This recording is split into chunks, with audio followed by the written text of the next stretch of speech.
Halo semuanya, hari ini kita akan membahas contoh soal fungsi permintaan dalam ekonomi. Yuk kita lihat data berikut. Harga awal atau P1 adalah 5.000 dengan jumlah Q1 sebanyak 10 unit, lalu harga turun menjadi P2 sebesar 3.000, dan jumlah permintaan Q2 naik menjadi 14 unit. Untuk mencari fungsi permintaannya, kita gunakan rumus persamaan garis lurus. P kurangi P1 per P2 kurangi P1 sama dengan Q kurangi Q1 per Q2 kurangi Q1. Jadi P kurangi 5.000 per 3.000 kurangi 5.000 sama dengan Q kurangi 10 per 14 kurangi 10. P kurangi 5.000 per minus 2.000 sama dengan Q kurangi 10 per 4. Lalu dikalikan silang. 4 kali P min 5.000 sama dengan minus 2.000 kali Q kurangi 10. 4P min 20.000 sama dengan min 2.000 Q tambah 20.000. Jadi dipindahkan ruasnya, minus 2.000 Q sama dengan 4P min 40. Q sama dengan 20 min 0,002 P. Nah, fungsi permintaan yang kita dapatkan adalah Q sama dengan 20 min 0,002 P. Selanjutnya bagaimana penerapan fungsi ini? Rekan saya akan melanjutkan. Selanjutnya, sekarang kita sudah memiliki fungsi permintaannya, yaitu Q sama dengan 20 min 0,002 P. Nah, fungsi ini sangat berguna bagi produsen atau penjual untuk memprediksi berapa banyak barang yang akan laku jika mereka mengubah harga jualnya. Pertanyaan selanjutnya adalah, berapa jumlah buku yang akan diminta konsumen jika harga buku price turun lagi menjadi 2.000? Caranya sangat mudah, kita cukup memasukkan nilai harga P sama dengan 2.000 ke dalam fungsi permintaan yang sudah dicari tadi. Nah, masukkan ke dalam rumusnya, yaitu Q sama dengan 20 min 0,002 P, yaitu Q sama dengan 20 min 0,002 dikali 2000.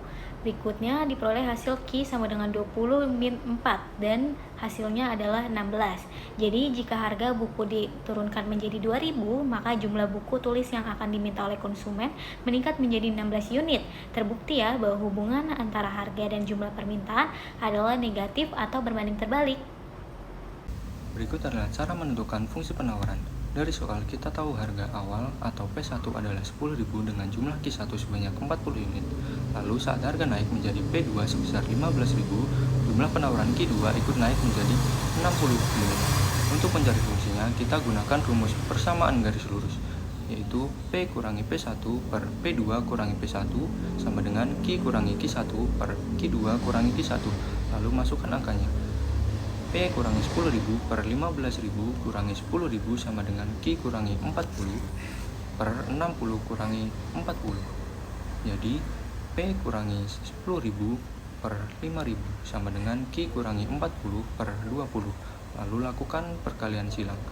20 kali P kurangi 10.000 sama dengan 5.000 kali Q kurangi 40. Hasilnya 20P kurangi 200.000 sama dengan 5.000 Q kurangi 200.000.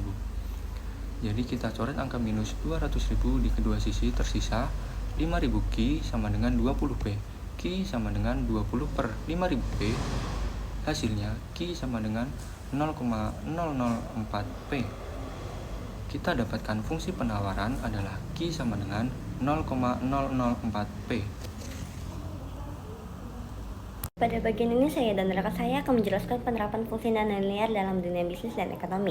Contoh kasus yang kami gunakan adalah sebuah UMKM kopi yang ingin mengetahui keuntungan maksimal dari penjualan produknya. Diketahui fungsi permintaan adalah P sama dengan 80 dikurang 2Q. Artinya semakin banyak produk kuantiti yang dijual, maka harga jual price akan semakin turun. Sedangkan fungsi biaya totalnya adalah TC sama dengan Q kuadrat ditambah 20Q ditambah 100. Langkah pertama adalah mencari fungsi penerimaan total atau total revenue menggunakan rumus TR sama dengan P dikali Q. Jika kita masukkan fungsi P ke dalam rumus, maka diperoleh TR sama dengan 80 dikurang 2Q dikali Q sama dengan 80Q dikurang 2Q kuadrat. Setelah itu, kita cari fungsi keuntungannya P menggunakan rumus P sama dengan TR dikurang TC. Jika kita kurangkan fungsi TR dengan TC, hasilnya sama dengan P sama dengan minus Q kuadrat ditambah 60Q dikurang 100. Karena koefisien Q kuadrat nilainya negatif, yaitu minus 3, maka grafik parabolanya akan terbuka ke bawah. Hal ini menandakan bahwa fungsi tersebut memiliki titik puncak tertinggi, yang berarti bisnis ini memiliki titik keuntungan maksimum. Selanjutnya, untuk mencari jumlah kuantitas Ki yang menghasilkan keuntungan maksimum, kita gunakan rumus titik puncak parabola. Ki sama dengan min B per 2A. Dari fungsi keuntungan tadi, kita tahu bahwa nilai variabelnya adalah A sama dengan min 3, B sama dengan 60. Mari kita masukkan angka-angka tersebut ke dalam rumus. Ki sama dengan min 60 per 2 kali min 3 sama dengan min 60 per min 6 sama dengan 10. Artinya, keuntungan maksimum akan tercapai saat UMKM ini berhasil menjual 10 gelas kopi. Kemudian, untuk tahu berapa nominal keuntungan maksimalnya, kita masukkan nilai Ki sama dengan 10 ini ke dalam fungsi keuntungan tadi. Pi sama dengan min 3 kali 10 kuadrat tambah 60 kali 10 dikurang 100. Pi sama dengan min 3 dikali 100, 100-nya dari 10 pangkat 2 tambah 600 dari 60 dikali 10 dikurang 100. Pi sama dengan min 300 tambah 600 dikurang 100 sama dengan 200. Jadi keuntungan maksimal yang diperoleh adalah 200.000. Kesimpulannya, fungsi nonlinear ini sangat bermanfaat dalam dunia bisnis karena bisa membantu pelaku usaha menentukan usaha produksi dan penjualan yang paling optimal agar keuntungan dihadapi bisa maksimal. Sekian presentasinya.